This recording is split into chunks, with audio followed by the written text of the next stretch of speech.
Phylogeny is a term that refers to the evolutionary history of an organism.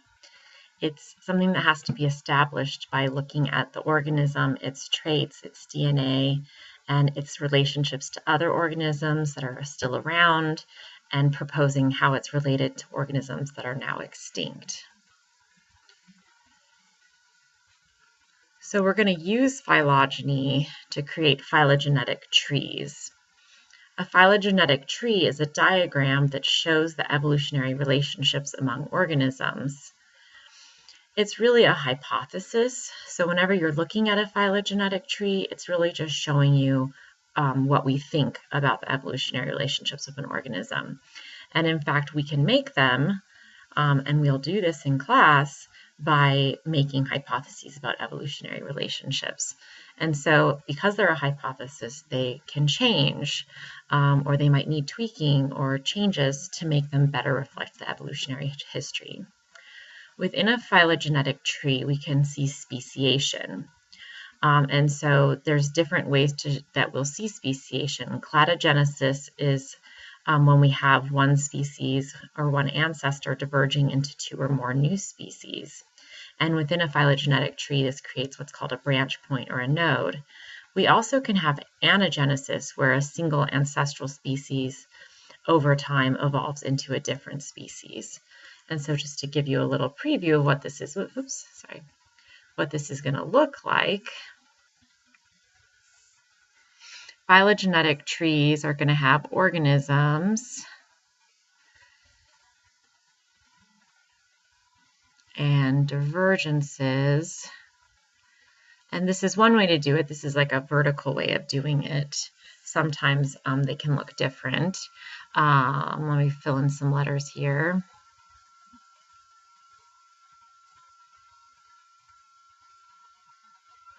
So the letters represent species, and what we have here is a phylogenetic tree with various different ancestral organisms and then modern organisms across one end. So the way these work is there's at one end is the oldest organism and at the other end is the modern organisms, and then anything in between is some intermediate ancestor. So in this phylogenetic tree here, I have cladogenesis because I have ancestor H diverging into three modern species. Over here, I have anagenesis because ancestor B gave rise to the modern species D, and that's anagenesis. So here's another example. This is an even bigger phylogenetic tree. And notice this one's drawn differently than the one I drew. And both are correct. You can do these top to bottom, bottom to top, right to left, left to right. You can do them in circles. There's all kinds of different ways to draw these. So in this case, the ancestor is down here and the modern species are across the top. And then everybody in between is intermediate ancestor species. And so we have several examples here of cladogenesis and anagenesis. So here's cladogenesis, here's anagenesis. Cladogenesis, cladogenesis, cladogenesis. And so remember we said that cladogenesis is how you get to having many more species around today than there used to be, which is why it makes sense that this tree shows more cladogenesis than anagenesis. Another thing to point out here, so this section here is highlighted as a clad. Clad is going to be a word that we use for group within these trees. And so clads can be big or small. So this might be a clad. This would be a larger clad. This would be another potential clad. And we'll talk about why I've grouped them the way I have in a second here. So again, the term clad is sort of interchangeable with the term group. And it's also a lot of times interchangeable with taxons. Remember, taxons referring to our domain, supergroup, kingdom, phylum, etc. So a lot of times taxons will line up with clades or groups in a tree.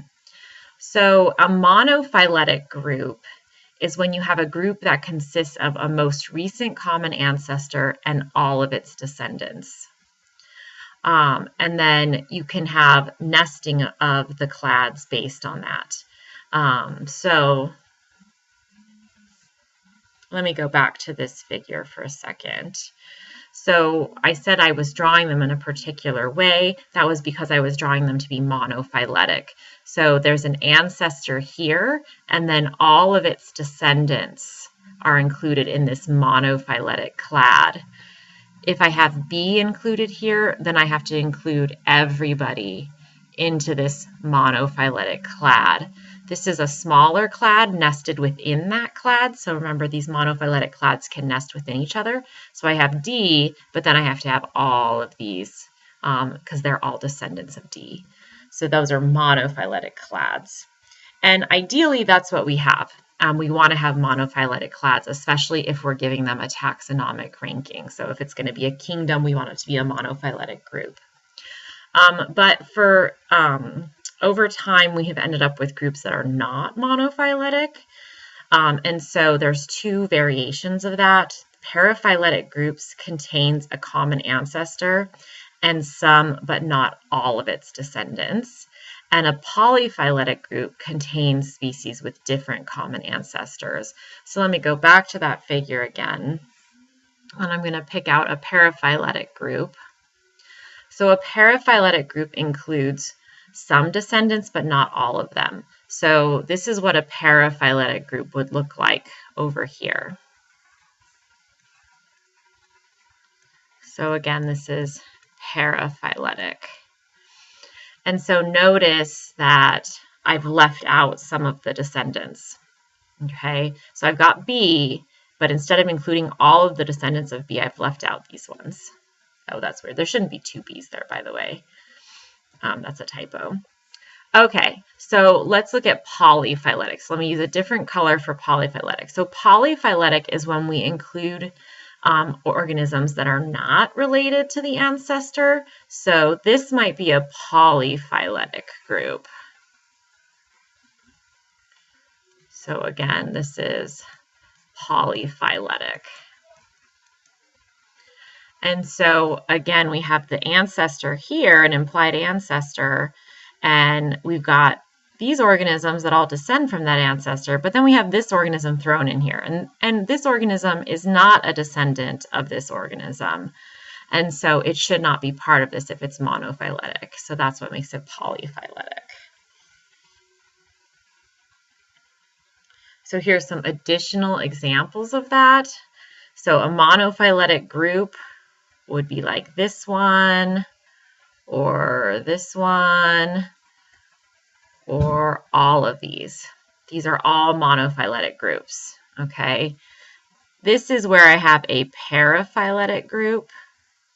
So again, I'm missing some of the descendants. So notice O isn't included. O should be included in order for this to be monophyletic. So in order to fix this, I would want to include O. That would now be monophyletic.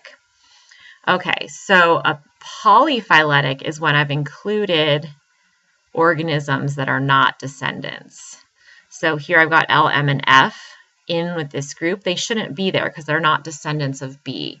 So again, if I wanted to correct this, I would need to exclude L, M, and F. And that would make this a monophyletic group.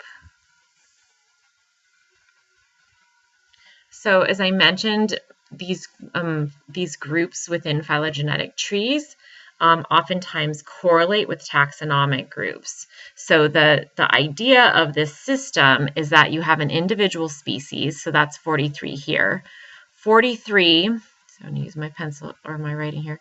43 and 44 together makes a genus, so that's a really small group. And then the next biggest group is monophyletic and includes a more distant ancestor. That's now a family, it's bigger. And then I'm going to go back to, another ancestor. So here's that other implied ancestor. So I'll draw on some implied ancestors here. Okay, now I'm going to do this order. So the order includes the ancestor and all of its descendants. And then I'm going to go back another ancestor. And now I have to include all of these organisms because they're all descendants of that ancestor. And that's now a class, so slightly bigger. And then again, same idea with the phylum. So here's the implied ancestor. And I have to include all of these organisms because they're descendants. And then go back to another implied ancestor. And now I'm including all of these organisms because this is the kingdom. Okay, so the groups line up with these, the taxonomic ranks line up with monophyletic groups. Does a phylum or an order have a more recent common ancestor? So let's look on the tree. If you're not sure of the answer right away, here's the phylum, here's the order. And so we can see that the order has a shared ancestor here, which is much less time ago, based on this time scale that they've added to our phylogenetic tree. And remember that we can also say that the smaller taxonomic ranks are more closely related and therefore have more recent common ancestors. So I could have answered that question without looking at this tree. So again, the goal is to move towards having our taxonomic ranks all line up with our B monophyletic groups. And so one example where this has happened was with reptiles. So reptiles historically included things like turtles, lizards and snakes, crocodiles, and that was an implied evolutionary relationship. We thought they were closely related and other organisms weren't. And so they were grouped into this category reptile, and birds were not included in it. And what we later realized is that birds actually are close relatives of turtles, lizards, snakes, and crocodiles. So we remade a monophyletic group, and today we now consider birds to be reptiles in order to make a monophyletic group that lines up with taxonomic ranks. And so again, this phylogeny is always a hypothesis. Phylogenetic trees are ways we kind of diagram out that hypothesis, and then we can go back and change them as we need to.